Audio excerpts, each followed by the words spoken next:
Alright, magandang oras po sa ating lahat mga kababayan.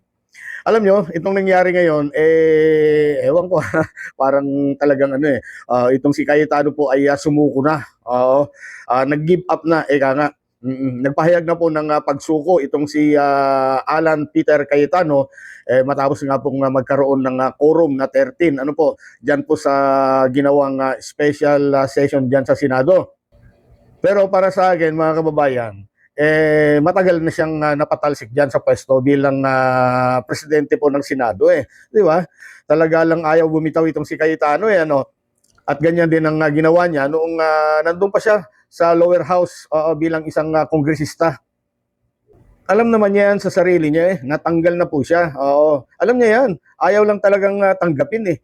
Kaya yung dinulog niya sa Korte Suprema para ipawalang visa or ipaano yung tawag dito, null and void yung nangyaring pagpapalit ng liderato doon po sa nangyaring pagpapatalsik nga sa kanya, matik po yan. Oo, binasura na po yan ng Korte Suprema sigurado.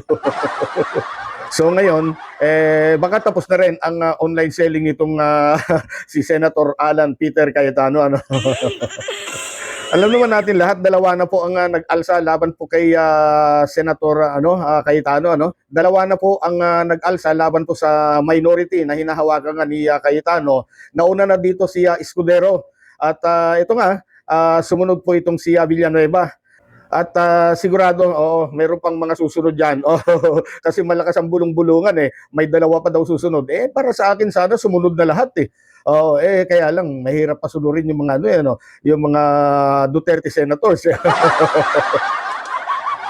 Sa totoo lang kasi mga kababayan, sobra na kasi ang kadramahan nitong si Senator Alan Peter Cayetano eh.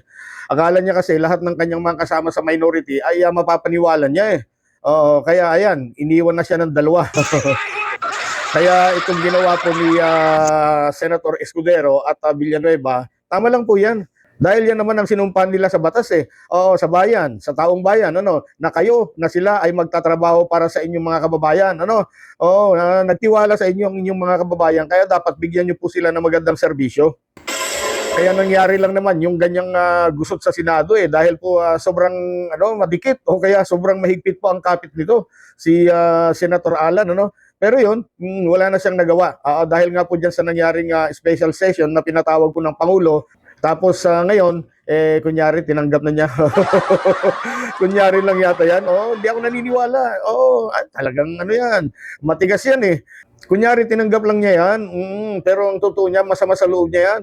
Hindi niya matatanggap sa kanyang loob na siya po ay natanggal bilang Senate President. Pero ang katotohanan niyan, alam naman po nitong si Senator Cayetano na noon pa, natanggal na siya sa pwesto eh. Alam niya yan, matagal nang tinanggal sa pwesto itong si Senator Cayetano. Nung nagdeklara ng bakante lahat ng posisyon diyan sa Senado, dapat doon pa lamang tinanggap mo na. Dapat doon pa lamang tinanggap mo na, Senator Cayetano. Sana kung nangyari 'yon, hindi sana nangyari yung mga ganyang kaguluhan pa sa Senado eh. Mga senador po kayo, dapat marunong din kayo tumanggap sana ng pagkatalo paminsan-minsan, Hindi yung talagang ipaggigiitan po ninyo yung gusto ninyo.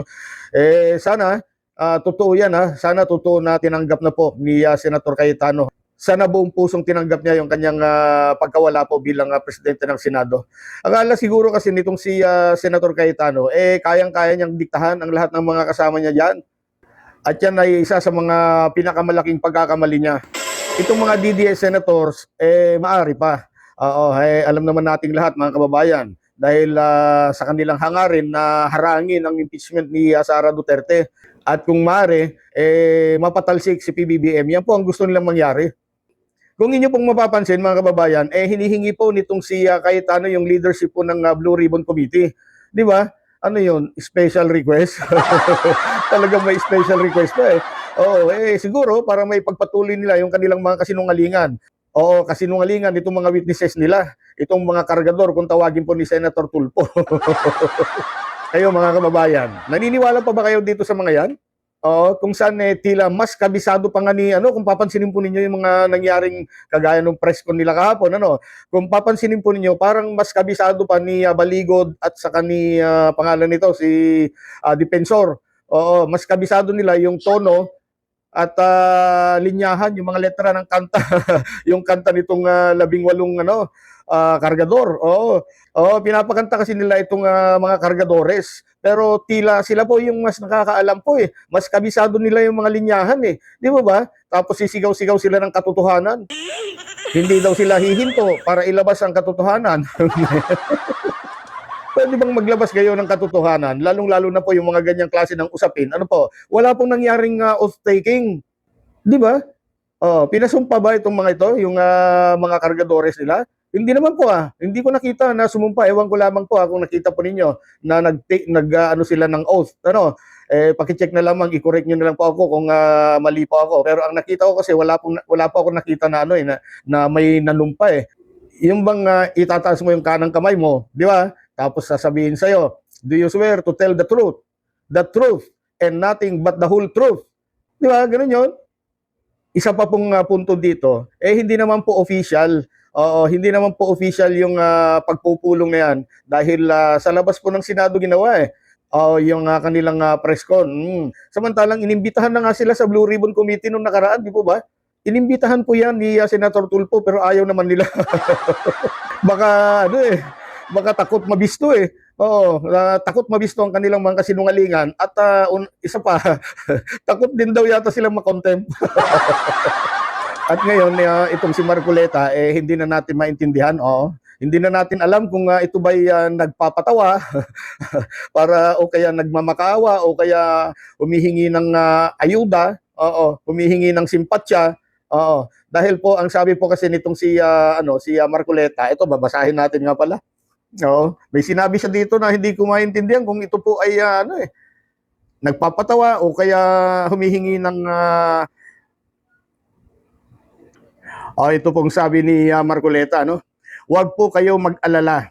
Kahit maaresto at maipakulong, kagaya po ng sinabi ko na, ay hindi po tayo titigil hanggat hindi natin natutukoy ang mga taong ito. Dahil kayo po talaga ang dapat pagsilbihan namin. Interest ninyo po. Kami, para sa amin, kami po. Oo, talaga naman.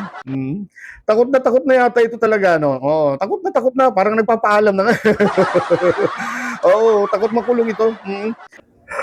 So, nangyari na po ang kinakatakutan po ni Alan Cayetano, At yun nga, sa mga nagsasabi na wala daw pong ginagawa ang Pangulo, ayan, dahil po sa pinatawag ni PBBM ang special session, na-resolve na. Na-resolve na po yung gusot. Yung bang banggaan ni Cayetano at saka ni Gatchalian, ayun, nagkaroon na po ng election at na-elect po bilang Senate President ito pong si Senator Win Gatchalian at si Soto naman ay na-elect bilang Senate President pro tempore. At ayun na nga, nag-concede na nga itong si Cayetano. Sana totoo yan huwag na sana manggulo para maganda. Para gumanda na po yung takbo ng Senado. At dahil sa nangyari yan, para kay Senator Villanueva, saludo ang taong bayan sa ginawa mo, sir. Sinunod mo lamang yung iyong sinumpaang tungkulin para sa taong bayan. Pero ang pagsasaludong ito ay hindi naman po nangangahulugan na absuelto ka na sa mga kinakaharap mong mga kaso. Sana ganun ka rin katapang. Kung gaano ka katapang na tinalikuran po yung pinanggalingan mong paksyon, sana ganun ka rin katapang para harapin ang mga kaso na binabato sa iyo. At para naman dito sa ating Vice Presidente, good luck na lang po. Good luck na lang po doon sa bloodbath na mangyayari po diyan sa impeachment trial diyan po sa Senado.